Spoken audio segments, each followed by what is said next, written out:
Hello, vinyl community people. That's a sigh because the weather is terrible today. It's monsoon-like conditions again. There were even some spotted potential tornadoes in the county where I live, but nothing really transpired this morning. So now it's just pouring rain all day. So we had sun yesterday, which was pleasant. Anyway, today I'm going to enter a contest. So my friend Richard McCook. His channel is simply called Richard McCook, so he spells that last name M-C-C-O-O-K, and his channel just Richard McCook, so go please seek it out, subscribe, do whatever, watch some videos. He's got a contest going right now. It's called My Quarter, I believe, so the theme being quarters, not the currency, the fraction. So anyway, so there's a few questions we have to respond to. The final one I've given it, I'll get to it anyway. But anyway, the first section here, we've been asked to show 4 eponymous releases by 4 artists. Eponymous simply meaning self-titled debuts. And that's what I'm going to do. So let's kick it off. So here we go. The Flying Lizards. I've never seen this one in the vinyl community. Most people would know that they were a new wave act from England. This was the debut, self-titled, like it says. In 1979, this came out. Actually, it says 1980 on Virgin right there. It was off there by a year.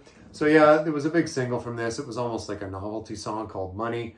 Nothing to do with the Pink Floyd song. Their own song called Money. Quirky, kind of funny, but I bought it for that song. I bought this record when it came out. I would have been not quite in high school yet, and I still have this. I've hung on to it just because it's, like I said, it's a bit of a novelty, and it is kind of a really interesting, I wouldn't call it avant-garde or anything like that, but it was different certainly than anything else I was listening to at the time. It's certainly not a Journey album.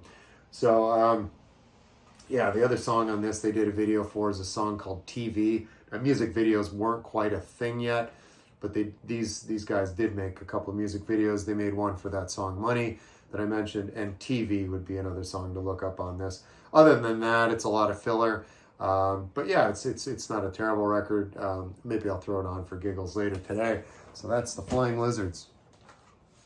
All right, 1 CD in the pile here. This is the great Stephen Stills. Doesn't get enough credit as a guitarist. He is one of the best, in my opinion. This is his debut solo release. Crosby, Stills, Nash & Young was over. Of course, he had a career before that with Buffalo Springfield. And he'd done the Mike Bloomfield and Al Cooper and himself here, Stephen Stills, the Super Session just before this in 1969. So this, again, is Stephen Stills' debut. Interesting cover here with the giraffe toy, watching him play in the snow. He's just sitting around in the snow, and then here on the back, he's on horseback wearing a Chargers jersey. He must have been a Chargers fan, like some people are. I'm a Patriots guy. What are you going to do? So anyway, the big single on this was a song called Love the One You're With. That's the one that, you always hear. But there's so many other great moments on this one. Do for the Others is great. Old Times, Good Times. Actually, Old Times, Good Times has a very subdued Jimi Hendrix playing lead guitar on it. This, he died this same year, later that year. Again, this was released in 1970, and Hendrix passed on, like I said, later in 1970. And actually, another special guest on this one, track called Go Back Home, track 5 right there, features Eric Clapton actually on lead guitar. So he had some heavy hitters on this. Backup singers including Rita Coolidge as well. I'm a huge Stephen Stills fan. I love it. Now, I've got his stuff, most of it on compact disc. So, but you see these are that's a $5 record if you see it out in the wild. This is one that I would duplicate. This one and Stephen Stills, his second album is just simply called Stephen Stills 2, and it's equally good too. But yeah, really an excellent debut. All right, speaking of excellent debuts, here we go. Supergroup Asia. Yes, I have seen this before in the vinyl community. But yeah, vocal stylings of one John Wetton, really great. Steve Howe, formerly a Yes, he's on lead guitar. Carl Palmer on drums, of course, from Emerson, Lake and Palmer. And Jeffrey Downs on keyboards. And I'm not sure what band he came from. Someone could maybe chime in the comments.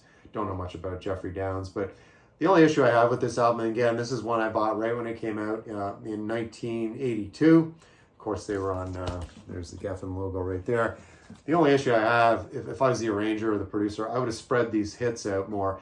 They come in hot with like a real triple decker. The Heat of the Moment was a huge top 40 single, and then Only Time Will Tell and Soul Survivor.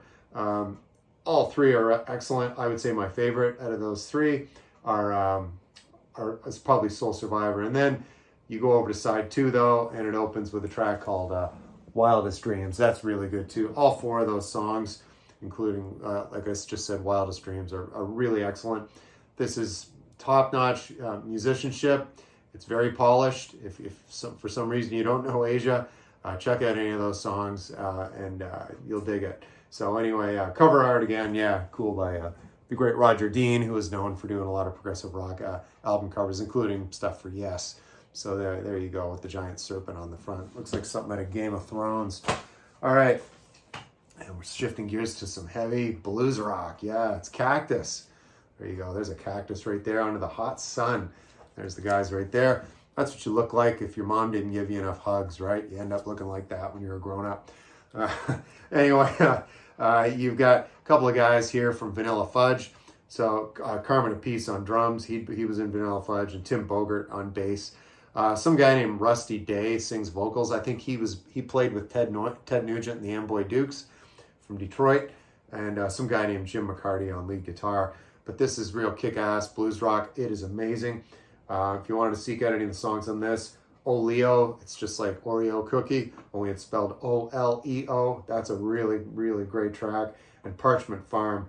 And yeah, they've got a song about Detroit here. My lady from south of Detroit. Yeah, so one last look at the dudes. What high fashion right there. I wonder if Ben Rankins has a jacket like that. That would be a good warm coat, Ben, if you're experiencing the cold weather like you mentioned recently down in Melbourne. Terrible Australian accent I have. Awful. All right, so that's the 4 for the first part of this contest. So then part 2, Richard wants us to show, I believe he said something like, pick the longest album title in your collection. So I just randomly went through and I thought, Jesus, this one's long. It's actually 70 characters.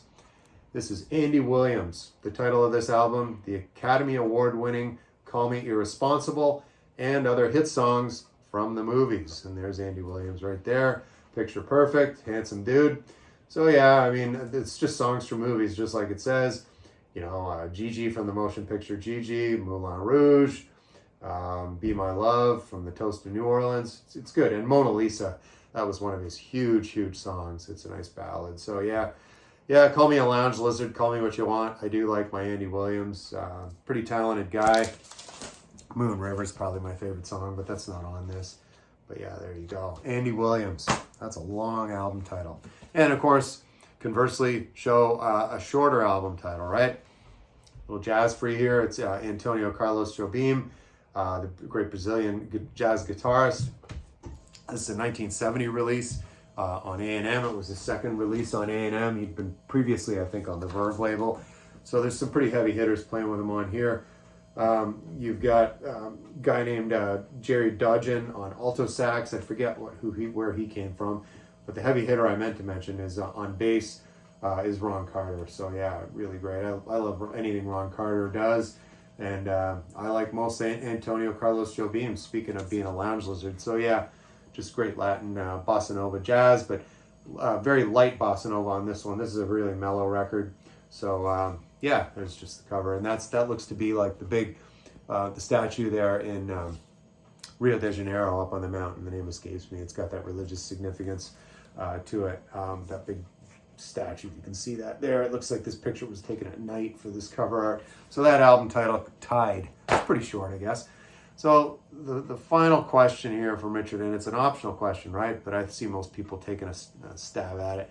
But I work with numbers a lot in my professional life, and I do like solving some problems, but man, I'm no good with riddles, and I've watched a number of Richard's videos over the years. I don't know the significance of 25, so I don't know. I'm gonna guess that maybe July 25th this month he's having the contest. Is that your birthday, Richard? Maybe it is. Maybe it's not. But if it is, Happy birthday. So this will be my entry to Richard McCook's my quarter contest, I think he's calling it. So I'll leave a link to Richard's initial video where he launched the contest in my description below this video. And yeah, so have a crack at it. Go over there to Richard's channel and try to put something together. These were fun questions, Richard. So whatever you're doing today, I hope it's sunny where you are. I'm going to be inside, probably listen to some music, maybe watch a little baseball. But yeah, that's my Sunday plan. So I will see you next time, folks.